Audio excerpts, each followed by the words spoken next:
ఈరోజు మా ఇంటి ముందు పావురం దొరికింది. మీన్స్ ఇంటి ముందు పడి ఉంది సైడ్కి స్టెప్స్ దగ్గర. చాలా డల్గా ఉంది. దానికి వాటర్ జొన్నలు పెట్టా, బట్ అది తినట్లే. సైలెంట్గా డల్గా ఉంది. దగ్గర తీసుకుందామంటే భయపడుతుంది. అది స్పీడ్గా వెళ్తుంది. కుట్టద్దు, అటు ఇటు చూస్తుంది.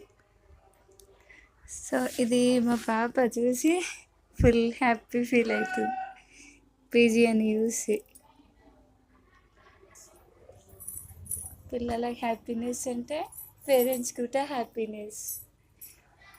సో ఈ హ్యాపీ మూమెంట్స్ మీతో షేర్ చేసుకోవాలనిపించింది ఫ్రెండ్స్.